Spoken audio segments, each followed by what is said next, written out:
संभाजीनगरमध्ये एका दरोड्याच्या घटनेनं संभाजीनगर हादरलं। मात्र अवघ्या 5 तासात या टोळीतल्या 7 दरोडेखोरांच्या मुसक्या आवळण्यात पोलिसांना यश आलंय। यात महत्त्वाची भूमिका बजावली ती टिपूनं। श्वान पथकातल्या या श्वानानं कसा काढला दरोडेखोरांचा माग, काय घडलं त्या रात्री, पाहूया या रिपोर्टमधून।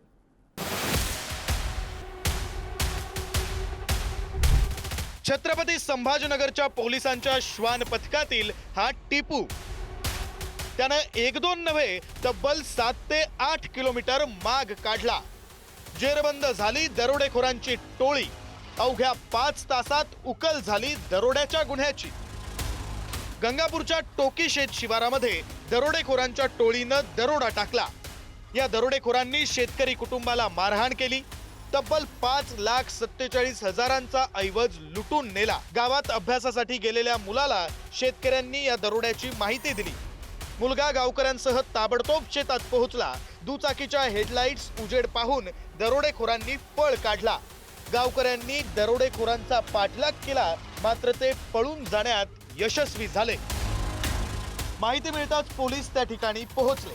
त्यानंतर श्वान पथकाला याविषयी कळवण्यात आलं। त्या श्वान पथकातील टिपूनं दरोडेखोरांचा अचूक माग काढला। त्यामुळे अवघ्या 6 तासात या गुन्ह्याची उकल झाली। दरोडेखोरांना बेड्या पडल्या।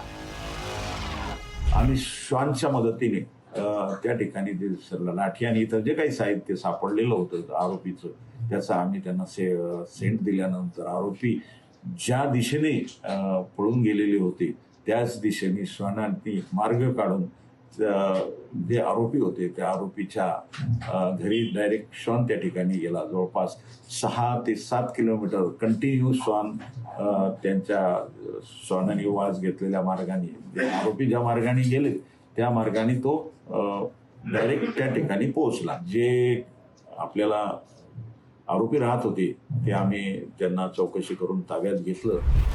आडरानातल्या वस्त्या, घरांना चोर आणि दरोडेखोरांकडून लक्ष केलं जाण्याची भीती असते। मात्र आता टिपूच्या या कामगिरीमुळे दरोडेखोरांचे धाबे नक्कीच दणाणले। संभाजीनगरहून सुमित पवारसह राशिद इनामदार, पुढारी न्यूज।